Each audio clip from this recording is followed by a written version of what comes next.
자, 역사적인 저한테도 마찬가지고, 많은 분들에게 이 출애굽기를 처음 시작하는 것이 분명히 의미가 있으시기를 바랍니다. 이 출애굽기를 읽는 것의 자체에 대한 의미는 다음 시간에 다시 한번 설명해 드릴게요.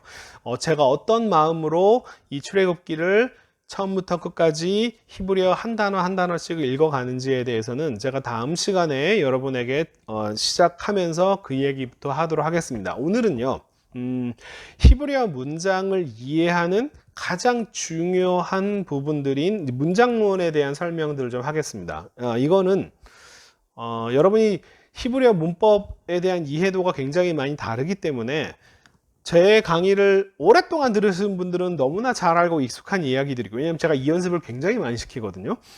그 다음에 또한 처음 들으시거나 히브리어 문법에 대한 이해도가 약하신 분들한테는 좀 어려운 얘기일 수 있어요. 왜냐하면 여러분은 히브리어 원문 자체를 많이 보지 못했기 때문에 그 경험들이 쌓이기 이전에 지금 이론만 먼저 배우는 게 굉장히 어려울 수도 있습니다. 그런데 실제로 여러분 이거를 계속 제가 수업 시간을 통해서 계속 적용을 할 거니까 지금 처음에 듣기에 좀 무슨 말인지 모르겠다, 너무 어렵다라고 해서 포기하지 마시고요. 실제로 제가 지금 오늘 이야기한 이 문장론들을 우리가 출애굽기를 읽으면서 제가 어떤 식으로 적용하고 또한 어떻게 성경을 실제로 읽고 해석하는데, 원어를 읽고 해석하는데 이게 도움이 되는지 여러분이 실제로 경험할 수 있도록 차근차근 경험할 수 있도록 해드릴 테니까, 근데 오늘은 그것에 대한 전반적인 어떤 큰 틀을 먼저 보여드리는 거예요. 여러분 지금 무슨 말인지 이해 못해도 나중에 한 달, 두 달, 세 달이 지나고 나면 그리고 다시 한번 보세요. 아, 교수님이 이게 이 얘기였구나 라고 이해되실 겁니다. 그러니까 지금 이해 못해도 그냥 들어두세요. 왜냐하면 이게 큰 어떤 그림을 지금 제가 보여드리는 거니까요. 자, 처음 강의에서 이 히브리어 문장 관계, 그러니까 히브리어 문장을 이해할 때 제가 신텍스라고 하는 것은 사실은 한 문장 안에서의 주로 관련들, 그러니까 뭐가 주어고 뭐가 동사고 뭐가 목적어고 이런 게 신텍스인데, 제가 이름을 실제로 이 용어를 어느 학교에서 쓰는지 안 쓰는지 잘 모르겠습니다. 제가 그냥 이런 느낌으로 제가 쓴 건데, 매크로 신텍스라고 해가지고 이것도 문장론입니다. 문장인데 뭐냐 하면은 한 문장과 그 다음 문장 사이의 관계를 어떻게 이해할 거냐는 거예요. 히브리어의 하나의 문장의 주어 동사는 여러분이 기본적으로 아셔야 되고요. 여기서 제가 지금 다루고 싶어 하는 건 뭐냐면은 문장과 문장 사이의 관계가 무엇이냐, 어떻게 되는 것이냐 라고 하는 것을 지금 오늘 설명해 드릴 거예요. 근데 이것을 위한 가장 근본적인 질문이 뭐냐면 이거예요. 자, 히브리어에 여러분 지금 현재 성경에는 장과 절이 다 표시가 되어 있죠. 그죠? 창세기 1장, 출애굽기 3장, 2절 이런 식으로 장절이 다 표시가 되어 있고요. 그 다음에 강세, 액센트가 이제 여러분 히브리어를 아시는 분은 액센트 표시가 되어 있는데, 액센트 표시도 그냥 각 단어에 강세가 있는 강세 표시인 것도 있지만 이 문장을 어디에서 끊어 읽어야 되느냐. 여러분이 우리가 그 주기도문을 읽거나 아니면 사도신경을 외울 때 그냥 처음부터까지 한 번도 안 쉬고 쭉 하는 게 아니잖아요. 중간에 한 번씩 쉽니다. 그죠? 하늘에 계신 우리 아버지 하고 한 번 쉬죠. 근데 그게 하늘에 계신 우리 아버지가 하나의 문장은 아님에도 불구하고 우리가 거기서 그냥 쉬는 게 아니라 하늘에 계신 우리 아버지라고 하는 표현 자체가 하나의 의미상의 단위를 이루기 때문에 쉬는 거예요. 그러니까 이런 식으로 그냥 아무 데서나 쉬는 게 아닙니다. 그런데 히브리어의 장절, 액센트, 강세 표시가 원래부터 있었냐? 아니에요, 전혀. 아닙니다. 원래 이런 게 없었어요. 나중에 갖다 붙인 겁니다. 물론 어디선가 끊어 읽었겠죠. 표시가 없었어요. 그러니까 우리는 원래 히브리어 성경에 원래 정확히 이 문장이 어디서 시작되고 어디서 끝나는지를 이 장과 절과 강세 표시가 없던 시절로 돌아가서, 그러면 이걸 나누는 기준이 도대체 무엇이냐. 저는 제가 이 얘기를 하는 이유는 뭐냐면요, 한 장을 나누고 한 절을 나누고 문장을 어디서 자르는가라고 하는 것은요, 해석입니다. 해석. 왜냐하면 문장을 어디서 끊어 읽어야 되느냐는 지금 이 의미상의 단위가 어디까지 나눠지느냐라고 하는 걸 나누는 기준이기 때문에 그것은 해석이에요. 이 문장은 여기서 끊어 읽어야 돼. 이거는 다음 문장과 연결되는 게 아니야. 라고. 근데 아니야. 그 다음 문장이 이 앞의 문장과 아주 긴밀하게 연결되는 방식으로도 이해할 수 있어요. 그러니까 이런 방식이 다 해석이라고 하는 거예요. 그래서 이런 후기 유대교가 신약 시대 이후죠. 신약 시대 이후에 유대교가 예를 들면 성경의 1장, 2장, 3장 이런 식으로 장이 나누어지게 된 것은 정확한 표시가 된 것은 대략 AD 10세기입니다. AD 10세기요. 예수님으로부터 1000년 뒤에요.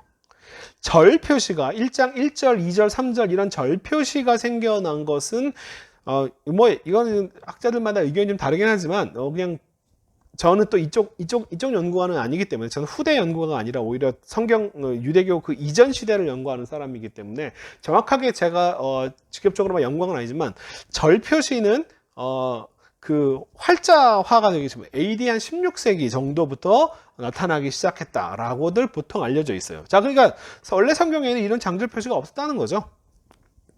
여러분이 지금 성경을 갖고 계시는데 이 히브리어 원래 성경에는 이런 식으로 강세 표시들이 다 있습니다.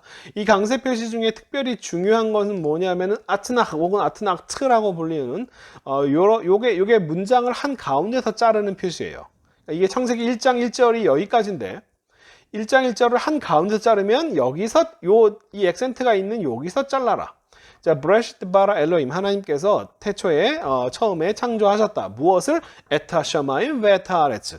이 전체 문장이 길다 보니까 중간에 한 번 자를 때는 여기 정도에서 한 번 쉬는 게 좋다라고 이렇게 표시를 해놓은 거죠. 자, 그 다음 문장도 마찬가지입니다. 2절은 지금 여기까지인데 문장은 꽤 길죠. 2절을 중간에서 자르는 건 어디서 자르느냐 하면은 지금 여기서 요 표시 아트나와트 여기서 문장을 잘랐어요. 그 다음에 이것도 만만치 않게 길죠. 이거를 한 번 더 자르는 것은 바로 요 표시입니다. 여기서 잘라라 라고 이렇게 표시를 하는 거예요. 자, 이런 표시들이 일종의 의미상의 어떤 단위들을 자르는 그런 역할들이에요. 근데 이것은 마찬가지로 이거 쉬는 거는 이게 틀렸다는 얘기가 아니에요. 이게 틀렸다는 얘기가 아니라 문장을 어디서 잘라야 되느냐라고 하는 것은 해석이잖아요. 예를 들면 토흐바 모후를 한 단어로 안 보고 여기서 문장을 자를 수도 있잖아요. 그죠? 그 모후 왜 허셰크를 하나의 단위로 묶을 수도 있습니다. 뭐 이론적으로 얘기하면요. 물론 그렇지 않지만 이렇게도 묶을 수가 있는 거예요. 그런데 우리는 그렇게 생각하지 않습니다. 그렇게 하는 이유는 이 마소라 학자들, 이 모음 표기를 한 사람들이 지금 여기서 문장을 자르지 말고 이거는 한 단위로 묶어라. 여기서 크게 쉬어라. 여기서 문장이 잘라진다. 그리고 사실 저도 그 말이 맞다고 생각을 합니다. 당연히 저도 동의를 하는데 그런데 이것도 마찬가지로 하나의 해석이라는 거예요. 근데 그 해석이 맞는지 안 맞는지 우리는 뭘 근거로 알 수 있느냐. 그러니까 이게 지금 이런 표시들이 없는 단계. 그 강세 표시들이 없고 그 다음에 문장에 1절, 2절, 3절이라고 하는 표시 자체가 없고 그 다음에 요거 지금 떼댕 하는 거 요것들 있잖아요. 요것도 없고 그 다음에 여기서 지금 모음 표기들이 다 없던 시절에 히브리어의 하나의 문장을 자르는 기준이 도대체 뭐냐. 자, 여기서 보시면 지금 이제 우리 요거는 이제 요게 아마 알레포 코덱스일걸요? 레닌그라드 코덱스가 아니라 AD 10세기 알레포 코덱스로 기억하고 있는데 여기에는 이제 이런 모음 표기들이 있잖아요. 그죠? AD 10세기 겁니다. 그런데 여러분 사회문서 보시면 지금 그런 표시들이 하나도 없죠. 모음 표기도 하나도 없고 장절 표시 같은 것도 아무것도 없습니다. 그죠? 자, 여기 보시면 무슨 장절 표시 같은 거 아무것도 없잖아요. 그냥 쭉 이렇게 쭉 자음만 쭉 늘어났죠. 물론 띄어쓰기들은 되어 있습니다. 띄어쓰기들이 되어 있습니다. 그러니까 이런 표시들 이렇게 이렇게 모음 표기뿐만 아니라 한 절을 자르고 어디에서 또 한 절의 또 중간에 어디서 자르고 이런 표시들이 다 없던 시절에는 그러면 히브리어 문장은 도대체 뭘로 기준을 삼아서 자르느냐예요. 제가 질문 던지는 이 질문입니다. 이런 상황에서는 도대체 문장을 어떻게 봐야 되느냐? 하나의 문장이 어디서부터 어디까지 끝나는지를 뭘로 알 수 있느냐? 그리고 그 문장과 문장 사이의 관계는 무엇이냐?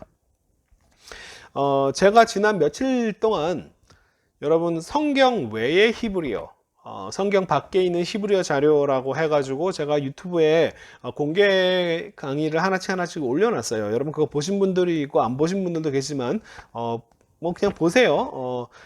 그게 그냥 한 게 아닙니다. 제가 그냥 그걸 하나씩 올린 게 아니라 오늘 수업을 준비하기 위해서 그걸 하나씩 여러분들 미리 보여드린 거였어요. 제가 하는 건 다 계획이 있습니다, 여러분. 자, 그게 뭐냐면 이거예요. 자, 이거는 제가 아마 가장 마지막으로 올렸던 이제 청원서인데, 청원서. 고발장 청원서예요. 이렇게 커다란 항아리 조각을 깨서 그 깨진 파편에다가 편지나 청원문을 쓰는 겁니다. 이게 이제 고대 이스라엘 사회에서 가장 흔하게 편지를 쓰는 방식이에요. 자, 이 호세아 고발장이라고 하는 요 내용 BC 한 7세기 후반이고요. 제가 이 문헌을 정말 저의 제가 가장 좋아하는 고대 근동 문헌 중에 제가 탑3 안에 들어간다라고 이렇게 말할 정도로 이걸 좋아하는데, 그 좋아하는 이유가 뭐냐면 왕이라든지 어떤 지배계층이라든지 아니면 뭐 제사장이라든지 서기관이라든지 이런 지식인들이 아니라 정말 그냥 일반 서민의 목소리를 들을 수 있는 정말 몇 안 되는 고대 문헌 중에 하나예요. 유대인이죠. 유대 땅에서 유대인 서민이 유대인 농부가 하소연을 하는 내용입니다. 누가 와서 제 외투를 훔쳐갔어요. 쟤한테 제발 좀 내 외투를 돌려주세요 라고 부탁하는 청원서입니다. 그러니까 그냥 서민의 이야기예요. 근데 그 서민의 목소리가 특별히 여러분 이 히브리어를 쓰는 방식들을 제가 이제 음역 표기까지 다 해놨긴 했는데, 히브리어를 쓰는 방식들을 보면요, 했던 얘기 막 또 하고 여기서 했던 얘기 다른 표현으로 막 더 하고 막 별로 내용들이 막 계속 반복되고요. 좀 막 중구난방이에요. 그러니까 얼마나 이 사람이 정확하게 뭔가 논리적으로 하나씩 이렇게 정확하게 할 말을 하는 사람이 아니라 막 정말 자기한테 더없이 소중한 외투를 빼앗긴 사람의 억울함과 하소연의 목소리들이 이 문장 안에 그대로 막 다 보여요. 그러니까 제가 이 문장을 너무너무 사랑합니다. 그 사람의 막 안타까운 심정이 막 이 안에 막 다 있어요. 자, 이거는 정말 막 저의 주인 대장님께서 그의 종 자기예요, 자기. 제발 자기 말을 좀 들어달라.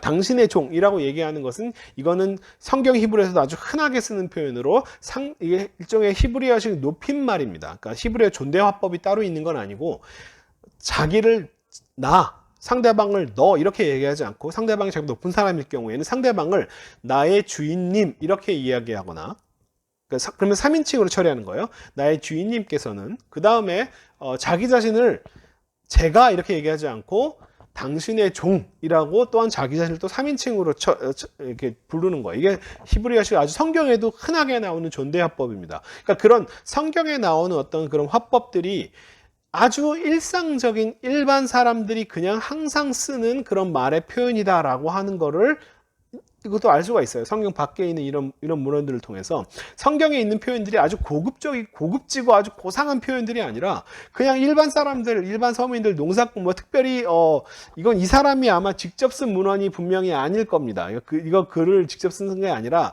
이 글을 써주는 사람한테 가가지고 지금 막 그 앞에서만 말을 하고 말하는 걸 이렇게 사람이 적어준 것 같아요. 이런 것도 사실 아무나 쓸 수 있는 게 아닙니다. 서기관들이라고 하는 사람이 대신 써주는 거예요. 돈 받고 써주는 겁니다. 자, 근데 이제 그래서 제가 추수를 이렇게 했는데 어느 날 이 하브샤우 야후, 제가 호세아라고 이제 호세야후라고 이름을 이렇게 썼는데, 이 하브샤우 야후 호세아가 와가지고 자기 외투를 가져갔어요. 제가 추수를 마칠 때 그랬다고요. 네, 근데 그 다음에 또 그냥 바로 그 다음 얘기가 아니라, 네, 바로 이날 그는 제 외투를 가져갔다니까요. 이런 식으로 말을 계속 반복을 합니다. 뭐 얼마나 이게 답답한 심정이 느껴집니까? 그런데 이게 제 형제들이 저와 함께 이 계속 농사를 함께 지었던 이 사람들이 저를 위해 증언할 거예요. 걔네들이 저를 위해 증언한다니까요. 이런 식으로 계속 말을 지금 반복하고 있어요. 이 맞다고의 표현이 뭐냐면은 아멘입니다. 아멘. 확실하다. 그러니까 아멘이라고 하는 말이 그렇게 될 줄로 믿습니다가 아니라, 일상적으로 쓰는 어떤 종교적인 언어가 아니라 일상적으로 쓰는 표현이 확실합니다라고 하는 거예요. 그런 표현입니다. 원래 토대가 튼튼하다라고 하는 뜻입니다. 그거 사실이에요. 맞습니다. 저는 아무 잘못이 없다고, 제가 잘못한 게 아니라, 얘네들이 얘가 이상한 이 도둑놈이 와가지고, 제 옷을 훔쳐간 거예요. 그래서 제발 제 멋트 좀 돌려달라게 해주세요라고 부탁하는 그런 청원의 내용입니다. 그러니까 이렇게 아주 정말 안타까운 이 일반 서민, 내 농사꾼의 사실 추수꾼이라고 하는 것을 하나의 직업으로 볼 수 있는 것 같지는 않고요. 그냥 농사를 짓는 사람이고 그 당시에 추수를 하고 있는 상황이었다라고 하는 표현일 수 있겠습니다.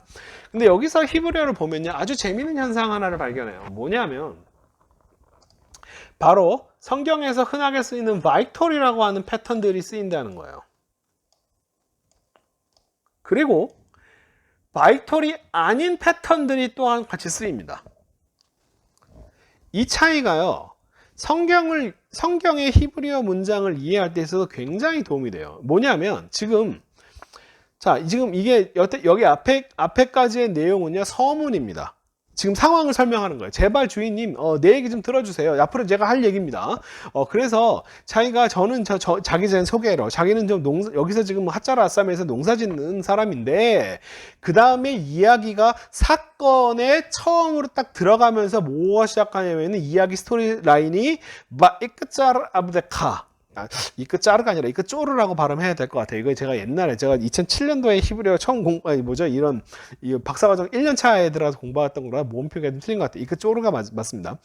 이끄쪼르 아무데카. 자, 당신의 종이 농사를 하고 있었어요. 그러니까 이야기를 처음 시작할 때 바이톨로 딱 시작을 합니다. 스토리 라인을 진행시키는 거예요. 그런데 농사를 지금 추수를 하고 있다가 그 다음 뭐냐면 에카르면 추수를 끝냈습니다라고 하는 표현입니다. 추수를 했고요. 그 다음에 추수를 끝냈습니다. 그러니까 뭘 끝내냐면 사실은 이거 이제 다 모으는 거. 맨날 하듯이 그렇게 추수한 것들을 모으는 작업들을 완료했습니다. 완료하고 나서 그 다음에 이 하샤브야후가 왔어요. 그리고 얘가 제 옷을 걔가 가져갔어요. 이런 식으로. 근데 그 다음에 라카흐라고 하는 지금 이 표현을 한 번 더 쓰면서, 그러니까 얘가 가져갔는데요, 얘가 진짜 제 옷을 가져갔다니까요. 이렇게 한 번 더 이야기할 때는 바이톨을 사용하지 않고 그냥 카탈 패턴을 사용합니다. 그러니까 바이톨은 뭐냐면은 스토리 라인을 전개시키는 아주 정확한 방식으로 이야기 진행을 시킬 때 정확히 이거를 쓰고 있어요. 그러니까 이거는요, 교육받은 사람이 아니라 어떤 특정한 언어학적 훈련을 받고 이런 그런 사람이 아니라 일반 지금 서민이라고 제가 좀 가정해 놓고 얘기하는 겁니다. 이 농사꾼의 목소리예요. 근데 이 사람이 언어를 사용하는 방식이요, 아주 정확하게 스토리 라인을 전진시킬 때는 바이톨, 그러니까 지금 제가 농사를 했고요, 지금 추수를 했고요, 그 다음에 그 추수한 것들을 한 군데로 모았습니다. 그 다음에 호세아가 왔어요. 그리고 얘가 내 옷을 가져갔습니다. 걔가 진짜 제 옷을 가져갔다니까요 라고 할 때는 라카흐라고 하는 이 표현을 쓰는데, 이것은 이 호세아가 자기 옷을 가져갔습니다 라고 하는 그 다음에 벌어진 일이 아니잖아요. 스토리 내러티브 라인이 제 옷을 가져갔는데 진짜 걔가 제 옷을 가져갔다니까 한 번 더 설명해 주는 거죠. 부연을 할 때 쓰는 표현입니다.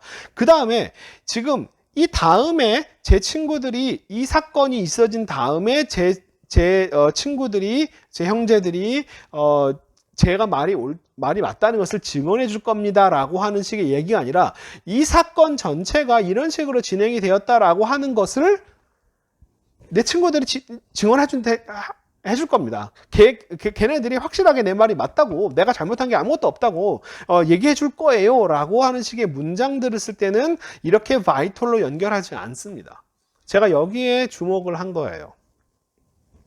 그리고 이게 지금 바이톨로 연결이 되고 그 다음 바이톨이 아닌 걸로 연결이 되는 문장들이 이렇게 연결이 되는 것이 어떤 의미를 갖고 있는가. 그리고 제가 한 가지 더 예를 들어준 게 뭐냐면, 이거는 모압 비문입니다. 히브리어가 아니에요. 모압 왕이 쓴 건데, 그 모압의 비문에서도 마찬가지로 똑같은 현상을 발견할 수 있어요. 그러니까 이거는 히브리어만의 특징이 아니라는 거죠.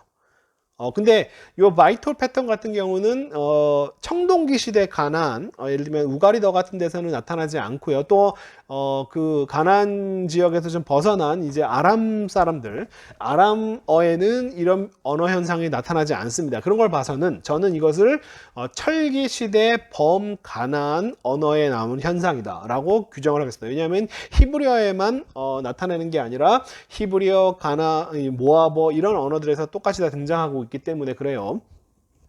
여기서도 보면은 자세하게 보면요, 이게 지금 여러분 대충 썼지만 내가 왕이 되었다. 내 아버지 뒤에서 왕이 되었고 그 다음에 내가 거기다가 높은 산당을 지었다라고 할 때 바이톨 패턴을 요게 지금 파란색으로 연결한 것과 빨간색으로 연결한 것 차이는 뭐냐면요, 내러티브 라인을 전진시키느냐, 이야기 스토리 라인이 시간적으로 하나씩 전진하느냐, 아니면은 지금 부연 설명을 하느냐의 차이예요. 제가 번역본으로 여러분 이걸 직접 보는 게 어려우시니까 제가 번역본으로 설명해 드릴게요. 자, 내가 처음에 왕이 되었다로부터 이야기를 시작합니다. 스토리 라인 자체가 제가 먼저 설명을 하고죠.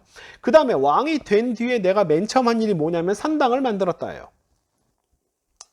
산당을 만들었는데 산당을 만든 이유를 설명을 해주고 있는 거죠. 그런데 내가 이 산당을 만들었는데 그 만든 다음에 이스라엘 왕이 옴니가 되었다가 아니라 내가 지금 이렇게 왕이 되어서 산당을 만들고 있는 그 당시에 그 당시 이스라엘의 왕은 오므리, 북이스라엘의 왕, 성경에도 나오죠. 아합의 아버지로 등장하는, 여러분이 그 성경에서 그 오므리가 성경에서는 간단하게 한 두세 줄로 끝나는 걸로 제가 알고 있는데, 북이스라엘에서 가장 유명한 왕은 옴리입니다. 성경 바깥에 있는 문헌들을 보면 남유다를요 다윗의 집이라고 표현을 했고요, 북이스라엘은 옴리의 집, 베이트 옴리라고 표현이 됩니다. 그만큼 옴리라고 하는 왕은 굉장히 파워풀한, 아주 그 남쪽의 다윗과 같은 왕으로 인정받았던 고대 근동 전체 세계에서 그 정도로 강한 왕이에요. 자, 근데 이스라엘의 왕은 옴니였다. 이게 지금 내가 탄당을 만든 그 다음 이야기를 하고 있는 게 아닙니다. 이것은 바이톨로 연결된 문장이 아니에요. 그러니까 이런 것들은 지금 내가 왕이 된 뒤에 산당을 만들었는데 그 당시에 이스라엘 왕은 옴니였다. 근데 옴니가 왕이 된 뒤에 그 다음에 걔가 뭘 했냐 하면은 모압을 억압했다. 그리고 얘가 모압을 억압을 한 이후에 그의 아들이 그 옴니의 뒤를 이었다. 그 옴니의 뒤를 잇고 나서 걔가 뭐라고 얘기했냐면 이렇게 말을 했다. 자, 이것은 지금 빨간색으로 되어 있는 건 다 바이톨로 연결되는 문장입니다. 스토리 라인을 전진시키는 역할을 정확하게 하는 거예요. 자, 지금 이 차이들을 이게 그냥 만들어진 게 아니라 아주 의도적으로 스토리 라인을 지금 어떤 일이 벌어지고 그 다음 사건 이런 식으로 사건을 전진시킬 때는 바이톨을 가지고 설명하고, 그 다음에 바이톨이 아닌 이야기들을 아는 문장으로는 그게 지금 다음 이야기를 진전시키는 것이잖아요. 부연 설명들과 상황 설명들을 해줄 때 다른 언어를 사용하고 그런 다른 문장들을 사용하고 있다 라고 하는 거예요. 이건 히브리어 성경에서만 그러는 게 아니라 성경 바깥에 있는 자료들, 또는 히브리어가 아닌 모아버도 지금 똑같은 패턴을 사용하고 있다. 그리고 나서 제가 이 히브리어 구문론을 정리한 거예요. 자, 히브리 벌벌 신텍스라고 동사에 의한 구문론을 따지는데 가장 중요한 게 뭐냐? 간단하다. 히브리어 간단한 게 이거예요. 뭐냐면 제가 바블 리텐티브라고 하는 표현을 사용하는데, 제 히브리어 문법을 저한테 배우신 분은 이 표현이 익숙하실 거예요. 뭐냐면 바이톨과 베카탈입니다. 바이톨과 베카탈이라고 하는 요 패턴들이 여러분 혹시 히브리 문법을 다른 곳에서 배우신 분들은 이것을 뭐라고 표현하냐 하면은 바브 혹은 와우, 전환법 혹은 접속법 이렇게 하는 표현으로 쓰이는 표현이 바로 바이톨 베카탈입니다. 저는 전환법, 접속법 이런 표현이 다 문법적으로 잘못되었다라고 생각하는 사람이기 때문에 접속법은 그나마 조금 나은데 전환법은 완전히 잘못된 표현이에요. 이게 바로 제가 바브 리텐티브라고 하는 의미로 사용하는 그런 표현이다. 바이톨 동사, 베카탈 동사. 네, 바브 연속법. 네, 연속법, 접속법, 연속법. 네, 연속법. 조금 더 괜찮은 표현입니다. 바브를 쓰거나 와우를 쓰거나 마찬가지예요. 이게 바로 그겁니다. 이 vital과 백카탈 동사들이 이해가 하는 역할들이 뭐냐면 이렇게 내러티브 라인을 전진시킨다. 뭐 먼저 하고 그 다음 하고 그 다음에 이 vital과 백카탈이 뭐냐면 얘가 히브리어 문장을 나누는 기준이라고 하는 거예요. 여기 이게 히브리어 문장이 어디서부터 어디까지 시작하느냐, vital부터 그 다음 vital까지가 한 문장이다 라고 이렇게 이해하는 게 낫다. 자, 그 다음에 그 외에 나머지 이거를 제외한 나머지 형태들, 예를 들면 그냥 vav로 연결되거나 아니면 vav도 없이 그냥 하나의 문장으로 연결되는 경우, 이런 경우들은 내러티브 라인을 전진시키지 않는다. 스토리 라인을 그 다음 뭐뭐 했다가 아니라 그 다음에 엄밀한 의미에서 문장이 구별되지 않고 앞문장을 설명해 주는 상황인 거예요. 그리고 문장이 나눠지더라도 다 부연 설명, 상황 설명을 해주는 것이다 라고 하는 거예요. 이런 식으로 딱 두 가지로 구별했습니다. 제가 여러분 구문론에 대해서 많은 책들을 혹시나 보신 분들도 아시겠지만 딱 이렇게 두 가지로 구별해내는 것을 쉽게 보지는 못했을 거예요. 근데 제가 이 분류에 굉장한 자부심을 갖고 있는 내용은 뭐냐면 여러분 별거 아닌 것처럼 생각할 수도 있어요. 근데 이제 여러분 근데 이게 제가 히브리어를 20년 동안 공부한 어떤 엑기스 같은 것들입니다. 이게 그냥 나온 게 아니고요. 제가 구문론을 지금 요 패턴으로 구별하는 것에 제가 자부심을 느끼는 이유가 뭐냐면요. 이것은 의미상으로 구별하는 게 아니다. 왜냐하면 여러분 구문론에 관련된 책들을 보시면요. 그러니까 어떤 해석에 따라서 구별을 해놔요. 뭐 이런 의미, 이런. 근데 해석은요, 사람에 따라 다르게 볼 수 있거든요. 근데 저는 의미상의 구별이 아니라 구조적으로, 그 다음에 이 문법적, 그러니까 눈에 보이는 구별로 나누자. 이게 바이털 동사로 시작하냐, 그렇지 않은 걸로 시작하느냐. 이런 확실한 어떤 가시적인 구별을, 의미상의 구별이 아니라 외견상의 구별을 하는, 모양이 다르다 라고 하는 걸로 구별하기 때문에 저는 이 구별이 굉장히 의미가 있다라고 생각을 하는 사람이에요. 혹시나 이 중에서 히브리어로 박사 공부하시는 분들 계시면요, 뭐 이런 주제로 공부하셔도 괜찮고 이런 주제로 논문 쓰셔도 괜찮습니다. 제가 아는 한 확실한 이 분야에 대해서 박사학위 논문이 나온 거는 제가 아는 한 없어요. 그러니까 뭐 이거 가지고 쓰셔도 됩니다. 자, 근데 뭐냐면 이렇게 바브 리텐티브라고 하는 표현은 이제 나중에 제가 또 제 히브리 문법에서 설명을 해드릴 텐데, 유지하고 보존하는 역할을 한다라는 거예요. 그러니까 연속법이라고 하는 표현보다는 저는 리텐티브, 이거는 제 지도 교수인 데니스 파디가 쓰는 표현입니다. 리테인, 유지 보존이다라고 하는 뜻이고요.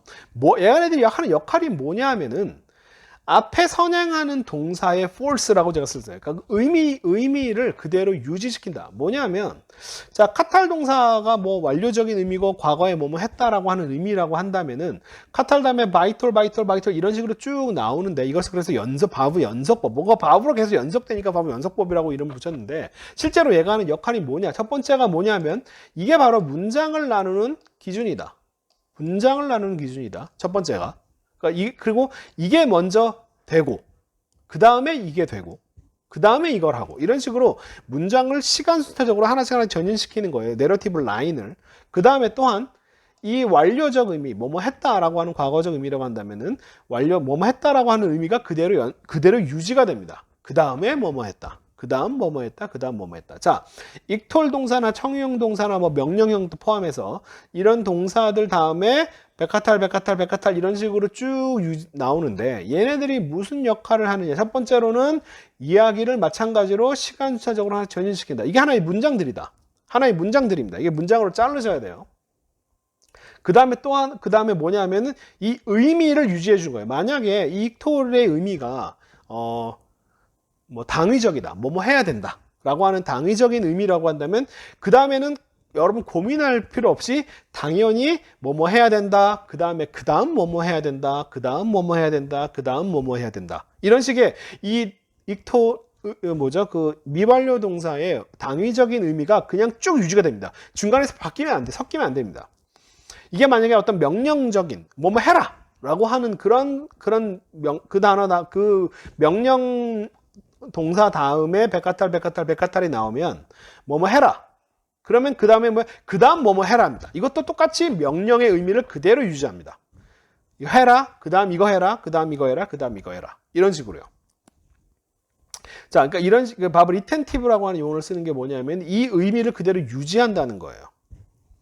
자, 그다음에 이것이 또한 하나의 내러티브 라인을 전시키다. 이 두 가지 의미가 있어요. 이 바브 리텐티브라고 하는 이 형태가 뭘 의미하냐면은 하나의 내러티브 라인, 하나의 문장을 형성을 하고 또 하나는 의미를 그대로 유지한다. 예문을 보고 설명을 드릴게요. 간단한 예문입니다. 여러분 이게 열왕기상의 그 이사벨이 아합의 이름으로 편지를 보내는 장면이에요. 여러분이 그냥 이 열왕기상 21장 8절을 히브리어 보시면 이렇게 되어 있습니다. 바티크터브 세파림 브셴 아합 바탁톰 베호타모 바티실라흐 하세파림 엘하즈케님. 그럼 이제 이 문장이 너무 길잖아요. 이제 여러분이 잘라서 읽어야 되는데 어디에서 자를까라고 고민하실 필요가 없어요. 이게 사실 이런 장절수가 있기 전에 히브리어 문장을 나눈 기준이 뭐냐면 바이톨들입니다. 여러분이 히브리어 문장을 딱 한 절을 보시면 가장 먼저 해야 될 게 뭐냐면은 바이톨들을 찾는 거예요. 지금 열왕기상 21장 8절은 바이톨이 몇 개 있냐면 하나, 둘, 세 개가 있습니다. 그러면 열왕기상 21장 8절은 총 몇 문장으로 이루어졌느냐? 총 3문장으로 이루어져 있습니다. 이렇게 해요. 자, 이게 왜 문장인지, 왜 내러티브 라인 전시킨지 설명해 드릴게요. 자, 티크타브, 그녀가 이세벨이 카타브 썼다. 세파림, 편지들을 브쉐임 아합의 이름으로 편지를 썼다. 그리고 와 타흐톰, 하탐이 바로 이제 인장을 찍다. 왜 호타모, 그의 호탐, 그의 인장으로, 호탐으로 하탐을 했다. 그죠? 인장으로 인장을 찍었다. 그 다음에 바티실라, 보냈다. 샬라 보내다죠. 하세파림 엘 하즈케님. 자, 장로들에게 그 편지들을 보냈다. 자, 이게, 자, 보세요, 여러분. 자, 쓰다. 편지들을 아합의 이름으로 썼다. 그 다음에 인장을 찍는 거죠. 자, 아마 이게 우리말 성경이나 번역들을 보시면은 이게 보통 이제 한 절을 최대한 한 문장으로 번역을 하려고 애를 써요. 왜냐면 한 절을 그냥 하나의 의미상의 단위로 보기 때문에. 근데 여러분 생각해 보세요. 자, 편지들을 다 쓰기 전에 인장을 찍습니까? 아니죠. 편지 쓰는 것이 완전히 완료된 뒤에 그제서야 인장을 찍는 거죠. 보지 말라고 찍는 거니까요. 그죠? 그 다음에 인장을 다 찍기 전에 편지를 보내는 게 아니라 인장을 찍는 행위가 완전히 완료된 다음에 그 다음에 편지들을 보내겠죠. 당연히 논리적으로 그렇잖아요. 그죠? 쓰는 중간에 인장을 찍지도 않을 뿐더러. 그러니까 쓰는 행위가 이미 이 문장이 끝나요. 그러니까 이게 뭐냐면 이게 한 문장입니다. 이게 하나의 문장이에요. 그냥 그녀가 아합의 이름으로 편지를 썼다. 끝. 이게 한 문장입니다. 아무리 이게 한 절 안에 이 문장이 이렇게 돼 있어도 여러분이 이렇게 문장을 나눠서 보시는 눈이 있으면 돼요. 그럼 훨씬 더 히브리어 문장을 훨씬 더 아주 편하게 볼 수 있습니다. 바타하톰 베호탐. 그 다음에 이걸 다 쓴 다음에, 그죠? 그 다음에 그녀는 아합의 인장으로 인장을 찍었다. 인장을 다 찍은 다음에 끝. 인장 다 찍었죠. 인장 끝. 인장 찍는 거 끝. 그 다음에 편지들을 장로들에게 보냈다. 정확히 이게 그녀가 편지를 썼다. 그 다음에 인장을 찍었다. 그 다음에 편지를 보냈다. 정확히 스토리 라인을 한 발 전진시키는 거예요. 그러니까 이게 그냥 문장입니다. 여러분이 그래서 히브리어 문장을 길게 있어도 고민하실 게 없는 게 뭐냐면은 이 바이토를 찾고서는요. 이거 해석할 때 여기서부터 시작한 문장은 어디까지 해석하면 되냐면은 그 다음 바이토를 나올 때까지 여기까지가 그냥 한 문장입니다. 여러분 문장을 해석하실 때 이 뒤를 아예 보실 필요가 없어요. 그냥 요것만 한 문장으로 해석하시면 끝입니다. 그 다음에 이게 아무리 짧아도 바이톨 그 다음에 바이톨이니까 이 문장은 어디서 끝나느냐? 이게 여기서 끝나는 거예요. 이 문장을 해석할 때 뒤까지 고민하실 필요가 전혀 없어요. 그냥 이 두 단어만 한 문장으로 해석하시면 끝나는 거예요. 그러니까 이게 그냥 단순히 그냥 이론적인 것뿐만 아니라 여러분 실제로 성경을 읽고 해석할 때 굉장히 유용합니다. 이 바이톨을 찾아서 그것을 문장 단위로 끊어내는 거예요. 그 다음에 그녀가 보냈다. 그러니까 이게 하나의 문장 단위로 잘려진다라고 하는 걸 이해하는 게 굉장히 중요해요. 자, 한번 보겠습니다. 그 다음에 또 이번에 익톨 패턴으로 볼게요.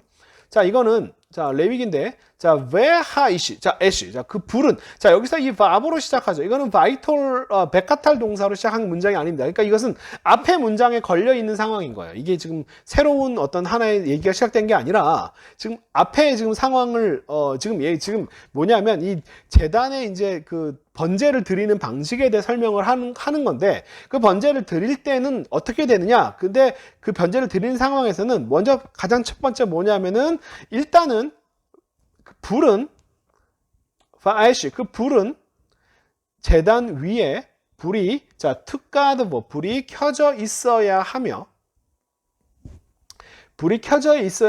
투가드보는 익톨 패턴이고요.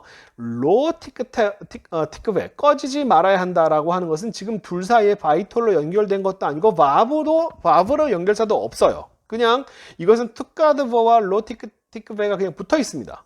이게 두 개 동사인데, 동사가 하나의 문장들이죠. 이게 하나의 문장들인데, 문장들이 아무런 접속사 연결 없이 그냥 붙어 있습니다. 그리고 나서 익톨 다음에 백카탈로 문장이 연결이 돼요. 자, 그러면 이걸 한번 자세히 한번 들여다 볼게요. 자, 그 불이 재단 위에 켜져 있어야 하고, 물론 우리가 논리적으로 먼저 킨 다음에, 그 다음에 뭐 끄든 말든 하겠죠. 그렇지만 이게 지금 무슨 상황이냐면은 켜져 있는 것과 동시에 끄면 안 된다예요. 이게 그 다음 얘기가 아니라. 그러니까 뭐예요? 끄지 말고 계속 켜 있어야 된다. 이게 지금 하나의 의미를 나타내고 있는 겁니다. 이게 동사가 다르고 하나의 문장이지만 이게 분리되고 독립된 문장이 아니라 이 두 개가 지금 아주 긴밀하게 지금 하나의 문장을 설명해 주고 있는 거예요. 그러니까 켜져 있어야 하며 동시에 꺼지지 말아야 한다. 즉 뭐냐면 중간에 꺼트리지 말고 계속 켜져야 한다라고 하는 설명을 이 지금 두 동사를 붙여가지고 설명하는, 이것은 내러티브 라인을 전시키는 게 아닙니다. 그러니까 먼저 불을 이렇게 꺼트리지 않은 채로 불을 킨 상태에서 그 다음에 백카탈 우비에르가 나오는데 그 다음에 뭐냐? 그 다음이죠. 그 다음입니다. 이게 하나의 문장입니다. 그 다음에 제사장이 뭘 하냐면 그 불 위에다가 알라하 그 불 위에다가 애찜들 나무들을 불태워야 한다. 매일 아침마다 불을 태워야 한다. 자, 그러니까 먼저 불을 켜놓고 그제 불 꺼트리지 않은 상태에서 불을 켜놓고 그 위에 나무를 올려놔야 되죠. 그죠? 나무를 태우고 그 다음에 뭐예요? 그 다음에 그 불타는 나무 위에다가 번제를 올려놓아야 된다. 정확히 시간차적으로 진행시키는 거잖아요. 먼저 불을 켜고 그 다음에 나무를 올려놓고 나무가 타고 나서 그 다음에 번제를 올려놓고, 자, 이런 식으로 정확히 지금 이게 백카탈로 연결이 될 때 이게 시간적으로 한 단계씩 지금 내러티브 라인이 전진하지 않느냐가 정확하게 이게 나오는 거예요. 이런 식으로 이게 히브리어 문장을 꼼꼼하게, 이게 별거 아닌 것 같지만 여러분 지금 그냥 히브리어가 다 그냥 무조건 다 그냥 바브로 다 연결된 게 아니에요. 이 바브들의 의미들을 여러분이 알고 히브리어 문장을 보면 히브리어 문장을 굉장히 정교하게 이해할 수 있습니다. 그리고 해석하기도 훨씬 더 편하고요. 또 하나는 이겁니다. 자, 이번에는 청유형입니다. 청유형. 예히 메오롯. 자, 그 다음에 베하유. 이건 백카탈이에요. 청유형 다음에 백카탈이 나온 패턴입니다. 이것도 하나의 문장들이에요. 청유형. 자, 메오롯 베라키야 하샤마임. 자, 하늘의 그 라키야 궁창에 빛을 내는 것들이 있었으면 좋겠다. 있기를 바란다. 라고 하나님께서 말씀하셨습니다. 그 다음에 왜 하임 여기서 백카탈은 광원들이 먼저 있은 다음에 그 광원들이 뭘 하냐면은 그것들이 절기들과 날들과 해들을 나타내는 표시가 되기를 원한다. 이걸 원한다 될 것이다가 아니라요. 될 것이다라고 번역한 게 아니라 되기를 원한다라고 번역한 이유는 뭐냐면 이것이 백카탈이 바로 바브 리텐티브 요 지금 저시브 청유형의 의미를 그대로 유지하고 있기 때문에 이렇게 해석을 하는 게 맞아요. 자, 백카탈이라고 해서 이건 미워하려고 뭐 할 것이다가 아니에요. 이 지금 저시브의 의미, 이렇게 되기를 바란다. 하나님께서 야, 제가 있으면 좋겠어. 그가 이걸 했으면 좋겠어. 이런 식으로 이렇게 내러티브 하나의 문장을 분리시키고 이 다음에 광원이 먼저 생겨난 다음에 그 광원들이 뭘 하냐면은 표시가 되기를 원한다라고 요 문장과 요 문장을 시간차적으로 나누면서 동시에 이 원한다라고 하는 이 저시브의 의미가 그대로 유지가 되는 것이다. 이게 바로 백카탈의 역할이에요. 자, 이런 식으로 그대로 내러티브 문장을 만들어내고 그 다음에 이야기를 시간차로 진행시키고 그 다음에 앞에 있는 의미들을 그대로 유지시키는 역할을 하는 게 바이톨 베카탈이고요. 그다음 그렇지 않은 것들, 자, 부연 설명의 것들, 내러티브 라인을 전시키지 않고요. 문장을 구별하지 않고 굳이 문장을 나누더라도 앞 문장을 부연 설명해주는 역할밖에 되지 않습니다.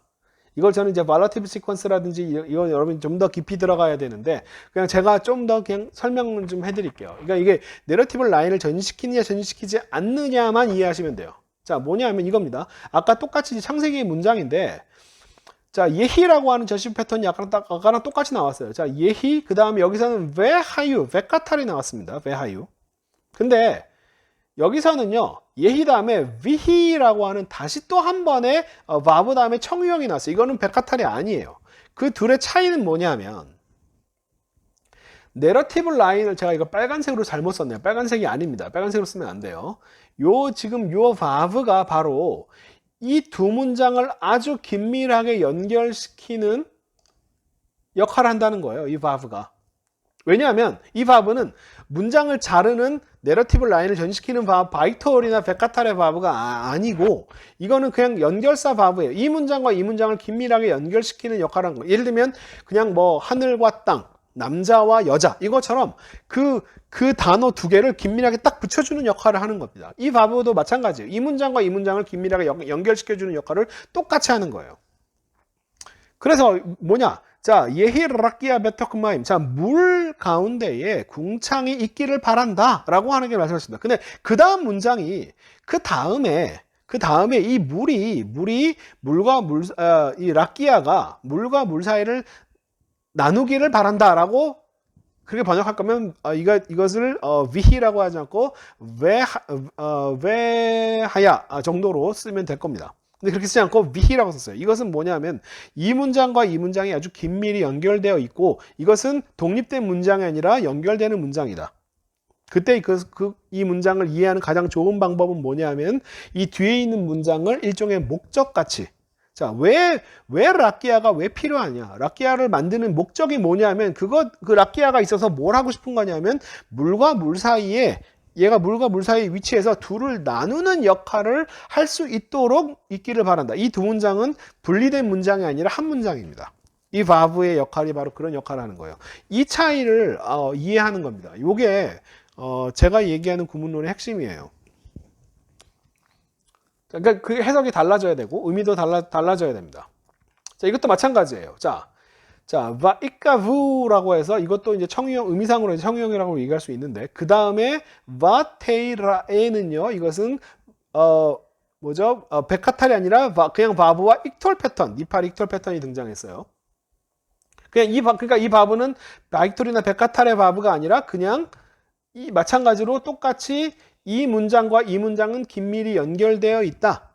남자와 여자, 하늘과 땅처럼 긴밀히 연결되어 있는 연결사 역할을 하고 있다라고 하는 바브입니다. 그러니까 이 두 문장 사이의 관계는 뭐냐면 하늘 아래에 있는 물이 한 곳으로 모이기를 바란다.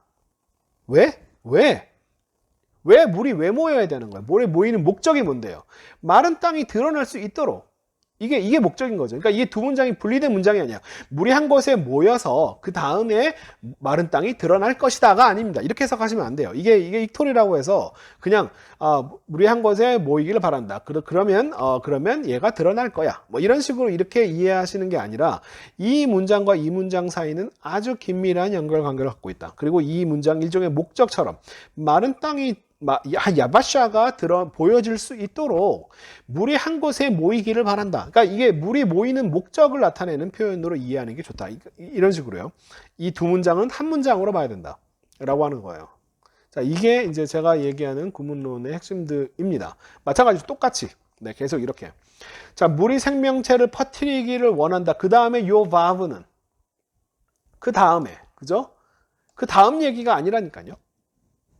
자, 물이 생명체들을 퍼뜨리고 나서 그 다음에 새가 땅 위를 나는 게 아니라 물이 생명체들을 막 퍼뜨리고 물은 그렇게 물 속에서 또 생명체들이 막 생겨나는 것과 동시에 바브가 그죠? 목적이라기보다는 이건 두 개를 아주 긴밀하게 연결시켜 주는데 여기서는 의미적으로 그냥 역할은 똑같아요. 두 문장을 긴밀하게 연결시키는데 앞부분 같은 경우는 목적처럼 이해하는 게 좋고 여기서는 그냥 동시에 벌어지는 걸로.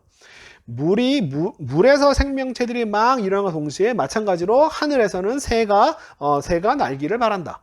이 두 가지 얘기는 이게 먼저 있고 그 다음 이게 있어야 된다라고 하는 얘기가 아니잖아요. 그죠?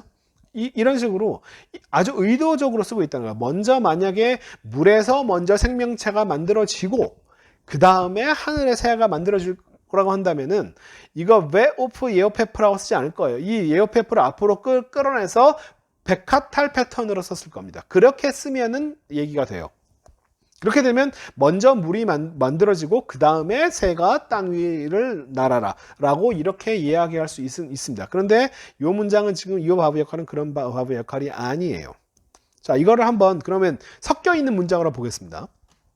자, 요거는 뭐냐면은 야곱의 그 사다리, 야곱이 이제 꿈을 꾸는 장면입니다. 와 이시카브 밤마콤 하후 와 야할롬 베힌네 술람 무짭 아르짜 베로쇼 마키아 하샴마야마. 자, 바이시카브는 그가 누웠다죠. 밤마콤 그 장소에 저 장소에 그가 바이시카브 누웠다. 그 다음에 바야할롬 그가 꿈을 꾸었다. 자, 이거 바이톨과 바이톨이죠. 그러니까 뭐예요? 이 문장입니다. 문장을 잘라야 돼요. 자, 그가 누웠습니다.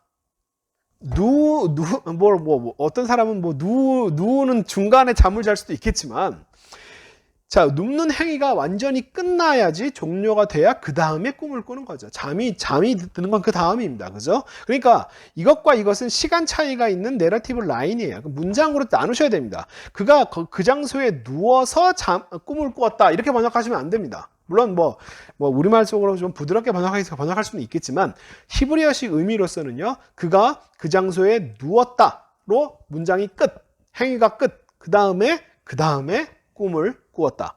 자, 그 다음에 꿈을 꾸었는데, 자, 그 다음 문장은요, 뭐냐면 사다리가, 사실 술람은 사다리라고 하는, 번역이 별로 적당하지는 않고요. 그냥 계단 정도로 이해하시는 게 좋아요. 어쨌든 술람이 세워진 뒤 꿈 얘기입니다. 꿈 얘기. 자, 근데 꿈을 꾸었다라고 하는 문장과 그 다음 문장이 지금 뭘로 연결이 되어 있는지 지금 보이시죠? 뭘로 연결이 되냐면은 지금 바브로 연결이 되어 있습니다.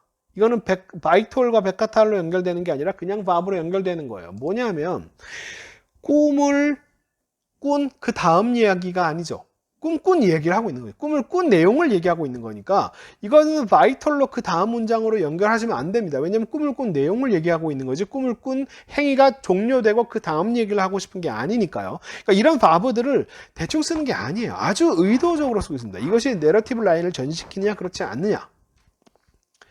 그러니까 자, 꿈을 꾸었는데 이거 문장이 안 끝난 거예요. 문장이 안 끝났습니다. 꿈을 꾸었는데 그 꿈 속에서 거기에서 어떤 일이 벌어졌냐 하면 하나의 술람이 땅 쪽으로 세워져 있고, 자, 그 다음에 베로죠. 그의 머리가 그 술람의 머리가 하늘에 닿아 있었다. 자, 이것도 마찬가지입니다.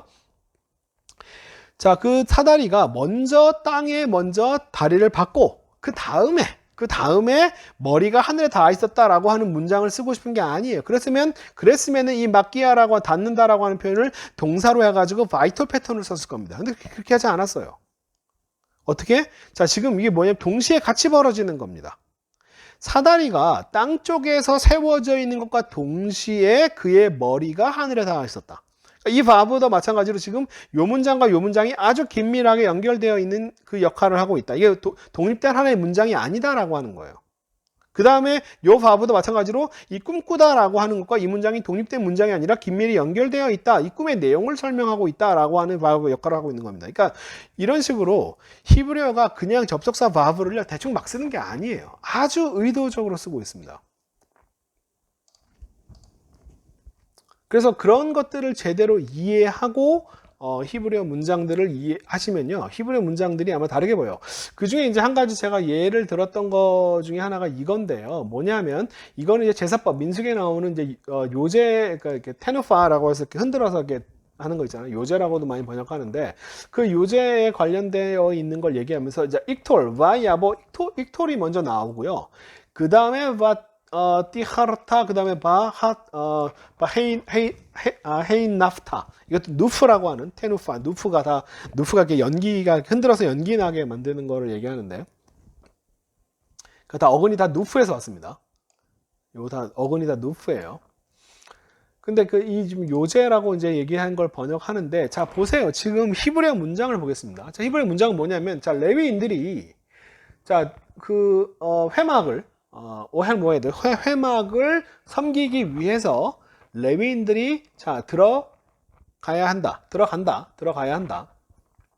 그 다음에 익톨입니다. 익톨 다음에 뭐가 나오면 베카탈이 났어요. 베티 하르타 그 다음에 베테 헤이 나프타. 자 뭐냐면 지금 이게 뭐냐면 먼저 레위인들이 천막 안에 사실 천막 안으로 들어왔다는 표현이지, 아니면 천막을 봉사하기 위해서 먼저 들어와야 되는, 정확히 이게 천막 안으로 들어왔다는 표현이 아닐 수도 있긴 하지만 지금 안으로 들어와야 되니까 먼저 어쨌든 천막 안으로 들어간다고 얘기할 수 있겠죠.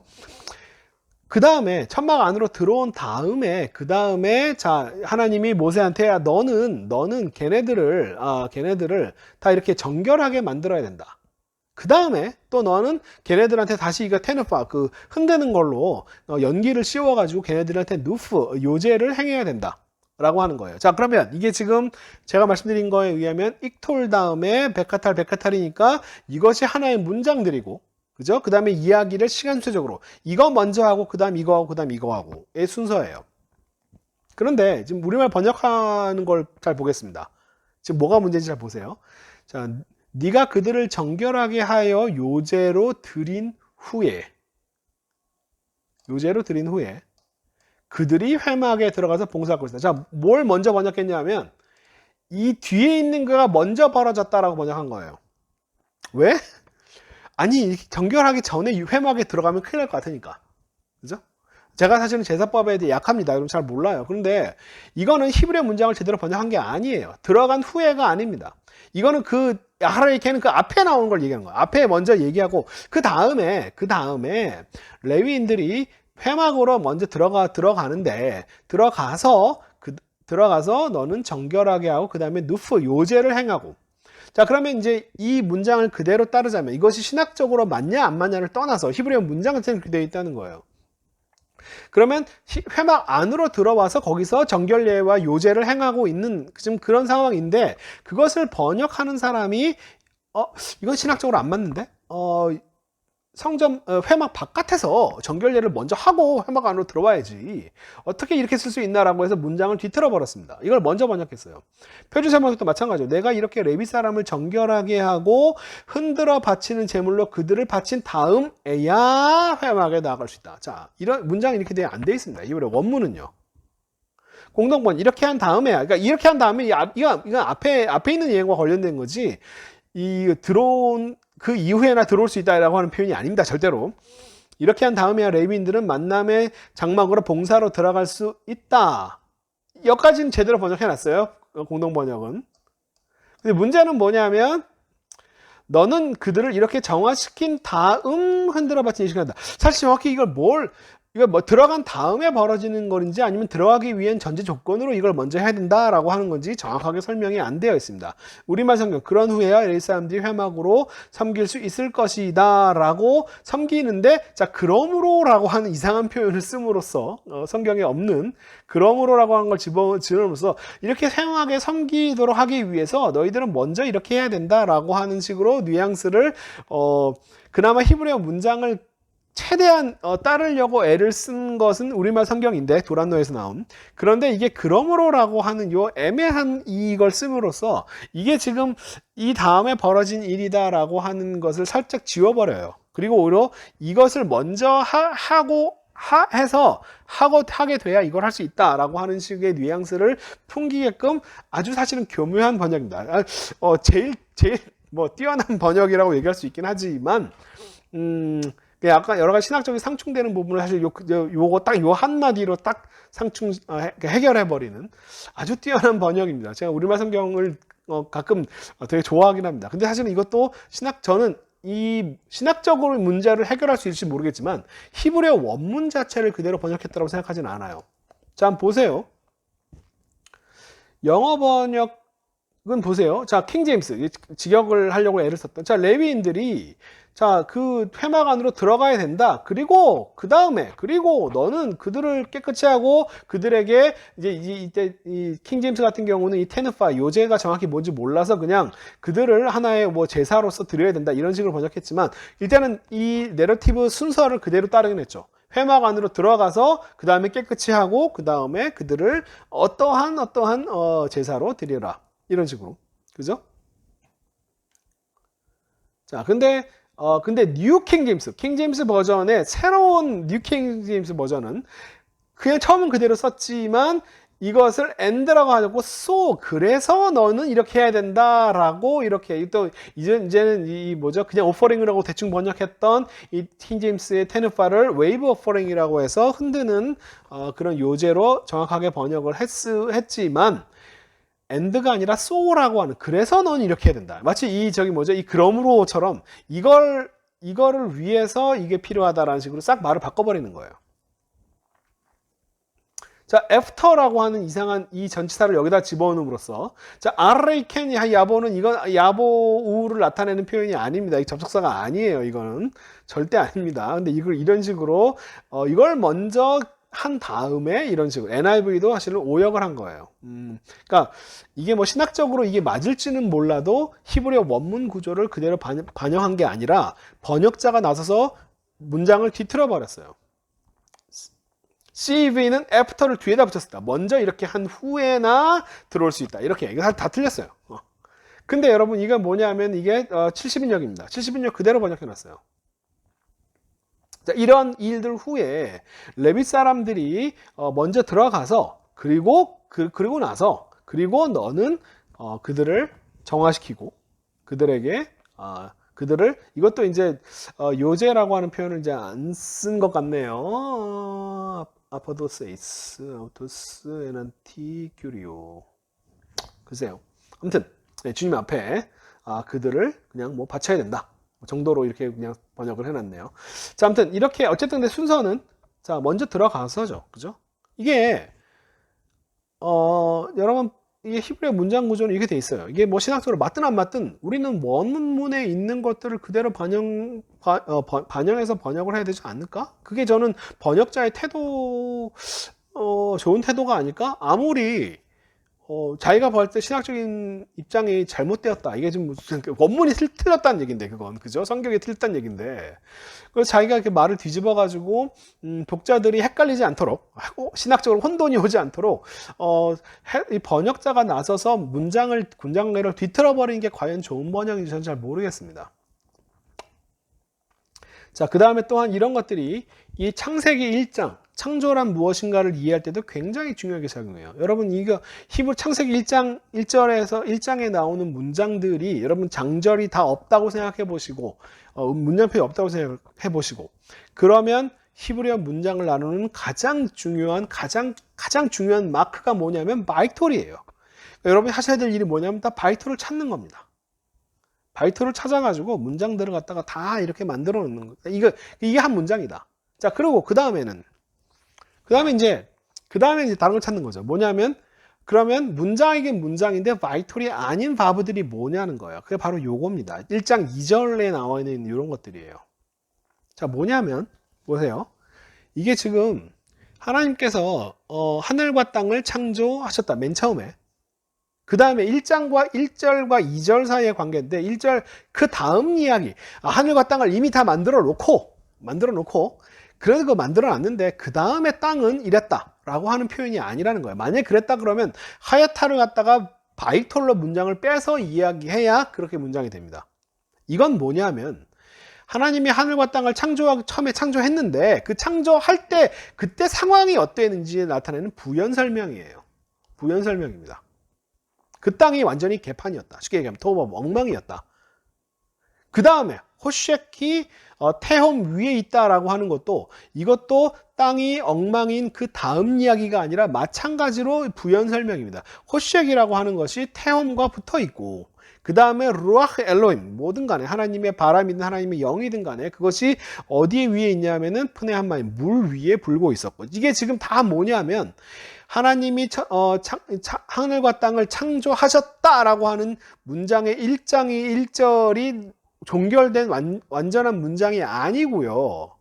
그 다음에 2절이 뭘 설명하냐면 그 당시 상황을, 하나님이 하늘과 땅을 창조하는 그때 딱 처음 시작 상황이 어떠했냐면 이렇게 다 지금 다 붙어있고 섞여있고 이런 상황이었다고. 그 다음에 처음에 스토리 라인이 전개되는 과정, 첫 번째 창조 행위가 어디서 시작하냐면 여기서 시작하는 거예요. 하나님이 말씀하셨다. 뭐를? 빛이 있기를 바란다.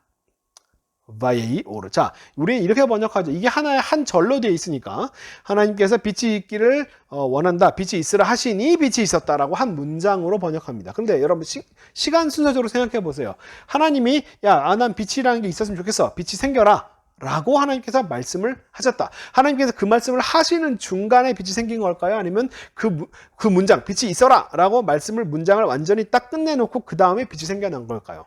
당연히 그 다음이겠죠. 이게 한 문장이라니까요. 바이톨이. 하나님께서 빛이 있기를 바란다. 빛이 있어라. 라고 말씀을 하셨다. 말이 딱 끝나니까 그 다음에 바예히 오르. 빛이 생겨났다예요. 그러니까 빛이 있으라 하시니 빛이 있었다가 아니고 문장이 그렇지 않고 빛이 있기를 바란다. 빛이 있어라. 라고 말씀하셨다. 그 다음에 바예히 오르. 빛이 생겨났다. 그 다음에 하나님께서 그 만든 빛을 보셨다죠. 빛이 생겨나야 그 다음에 빛이 생겨나는 중간에 보는 게 아니라 빛이 생겨난 행위가 끝나고 나서 그 다음에 하나님께서 그 빛을 보셨다예요. 그 다음에 바얍델 나누셨다. 그 빛과 어둠을 나누셨다. 그 다음에 바이크라 엘로임 하나님께서 라오르 그 빛을 욤 낮이라고 부르셨다. 그런데 자 벨라 허셰카라 라일라도 이것도 하나의 문장인데 그죠? 그 어둠을 밤이라고 부르셨다. 이것도 마찬가지예요. 자, 이게 여러분 만약에 하나님께서 자 빛을 욤 낮이라고 부르셨다라고 하는 것이 문장이 딱 끝나고 그 다음에 빛을 먼저 욤이라고 부르고 그 다음에 어둠은 밤이라고 부르셨다라고 쓰려면은 까라 동사를 이렇게 안 쓰고요. 이거를 바이크라라고 바이톨 동사를 또 쓰면 돼요. 그러면 먼저 빛을 낮이라고 부르고 그 다음에 어둠을 밤이라고 부르셨다예요. 근데 이것이 지금 그게 아니라 요 부연 설명의 바브라고 제가 이야기한 문장과 문장을 나란히 연결시켜주는 이 바브로 쓰여 있다는 거예요. 뭐냐면 이 행위와 이 행위는 동시에 벌어진 일이라는 거예요. 이거 먼저 그 다음 이게 아니라 이거 독립된 문장도 아니고요. 하나님께서 자 그리고 번역도 그렇게 하잖아요. 그죠? 빛을 낮이라고 부르는 것과 동시에 밤을 어둠이라고 부르셨다예요. 이거 한 문장으로 번역해야 됩니다. 맞잖아요. 그죠? 그러니까 이런 바브들을요 그냥 대충 쓰는 게 아니에요. 이 바브들도 그냥 대충 있는 게 아니고요. 아주 정교하게 아주 의도적으로 문장이 지금 이 다음 이야기를 하고 있느냐 아니면은 이 문장의 부연 설명을 해주는 한 문장으로 지금 계속 연결되어 있는 거냐를 아주 의도적으로 바브를 쓰고 있다는 거예요. 이거를 알아보는 게 제일 중요한 핵심이다 라고 하는 겁니다. 그 다음에 우리는 자 그것도 마찬가지죠. 저녁이 되고 아침이 되니라고 번역하지만 시간적으로 저녁이 되었다죠. 저녁이 이미 되고 저녁이 지나간 다음에 그 다음에 아침이 되었다죠. 이게 하나의 문장입니다. 그 다음에 요메아드 첫 번째 날이다라고 하는 독립된 하나의 단어인데 이것은 아침으로 끝나는 게 아니라 여기에 연결된 거죠. 이 아침이 되면서 하나의 첫 번째 날이 되었다라고 하는 이 설명을 나타내는 이 부연 설명을 나타내는 이런 식으로 이거 아주 의도적으로 바브 없이 지금 설명하고 있는 겁니다. 이게 여러분 그냥 이렇게 그냥 쓰는 게 아니에요. 이런 바브들이요 그냥 되어 있는 게 아닙니다. 아주 의도적으로 쓰는 거예요. 그래서 둘째 날도 마찬가지입니다. 하나님께서 자 말씀하셨다. 자 락기아가 있기를 바란다. 왜? 락기아가 왜 필요해? 왜? 이 바브도 마찬가지로 요것과 연결되는 이거 설명했었죠.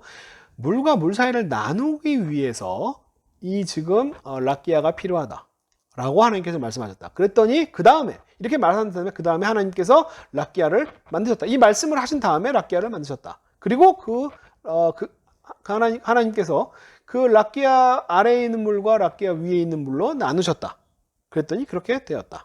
그리고 그 락기아를 하늘이라고 부르셨다. 자, 말씀드리지만 여러분 창세기 1장 1절이 독립된 하나의 문장 하늘과 땅을 만드셨다라고 완전히 완료돼. 그 다음에는 하늘과 땅을 만든 다음에 얘기를 하면 그럼 창세기 1장 1절에서 하늘을 만드셨는데 여기서 하늘을 왜 또 만들어요?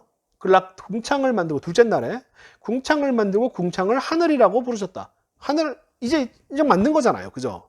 하늘을 두 번 만드셨나요? 1장 1절에서 만드시고 그다음에 여기 지금 둘째 날 또 만드신 게 아닙니다. 그러니까 지금 요 상황은요. 지금 완결된 문장이 아니라 하나님께서 지금 하늘과 땅을 막 이제 만들려고 하시는데 그때 상황이 어땠냐면 다 지금 뒤죽박죽이었다. 그다음에 왜 창조를 하냐면요. 나누기 위해서요. 질서를 잡기 위해서. 첫째 날 맨 처음 만든 게 뭐냐면 빛을 만듭니다. 빛을 왜 만드냐면 나누기 위해서. 이 바달이라고 하는 동사가 창세기 1장의 가장 핵심적인 단어예요. 창조를 이해하는 핵심적인 단어가 나누다라고 하는 뜻입니다. 이렇게 창조를 이해하시면 돼요. 그러니까 질서를 잡아가는 거예요. 질서가 없는 상태에서 질서가 있는 상태로 만들어가는 것이 바로 창세기 1장의 창조 개념입니다.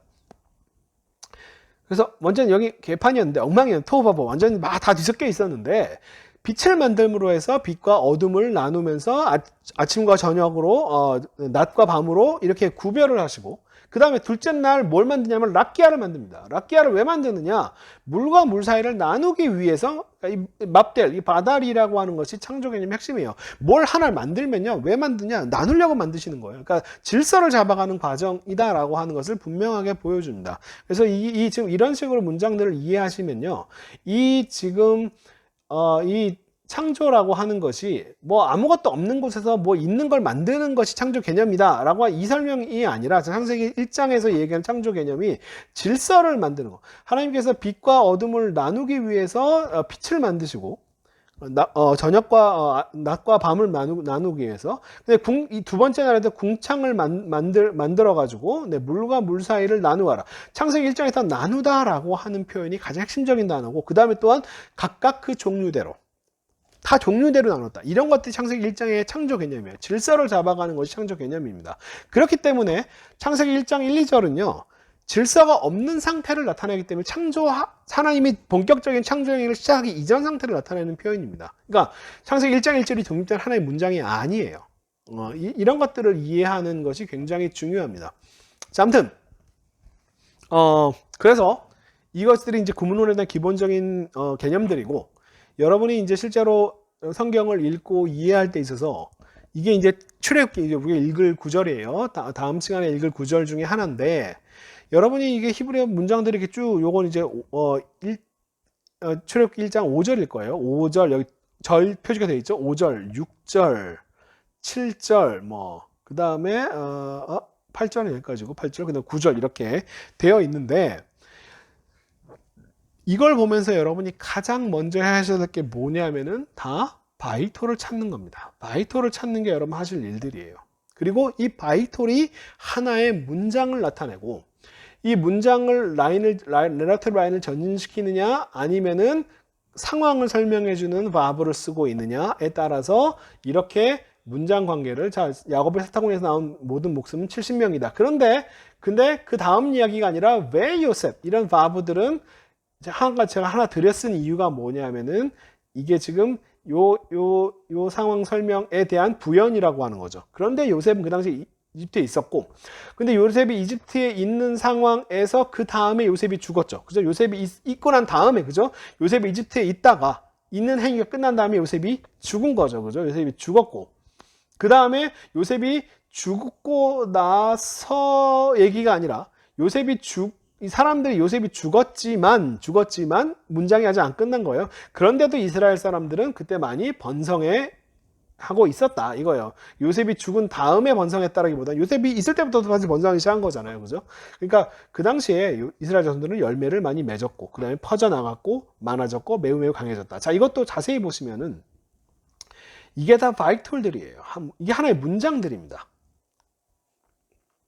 자, 먼저 열매를 맺습니다. 애를 하나씩 낳는 거죠. 그 다음에 애를 낳아서 어떻게 된 거예요? 점점점 퍼져 나가는 거죠. 퍼져 나간 다음에 그 다음에 그가 아주 많아진 겁니다.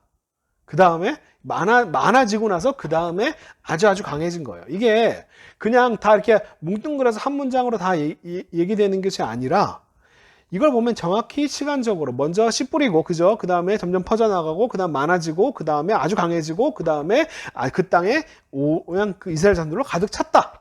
바로 이런 식으로 정확히 이게 하나의 문장으로 시간적으로 진행하고 있다라고 하는 거예요. 이게 그냥 쓰이는 게 아니라니까요, 여러분. 그런데 그 다음에 이렇게 다 완전 가득 찬 상황, 가득 찬 그 다음에 가득 차고 났더니 그 다음에 요셉을 모르는 새 왕이 이집트에서 생겨났고 그 다음에 생겨난 뒤에 그가 말했다. 생겨나면서 말한 게 아니라 이집트에서 먼저 새로운 왕이 생겨나서 그 다음에 말했다. 그러니까 이런 식으로 마이톨들이 정확하게 이 내러티브 라인을 전진시키는 이 기본 라인에다가 쭉 연결되는 거예요. 이런 식으로 이게 안으로 들어가느냐. 그 다음에 여러분 이렇게 뭘 말했다. 히브리어의 따옴표 같은 게 별로 없잖아요, 그죠? 그 말이 언제 끝나는지 모르잖아요. 그것도 마찬가지예요. 바이오메르 다음에 이 말한 내용이 어디까지냐면요. 그 다음 바이톨이 나올 때까지가 거의 대부분 말한 내용입니다. 그러니까 이런 문장이 어디서 끝나는지도 이 바이톨이 다 설명합니다.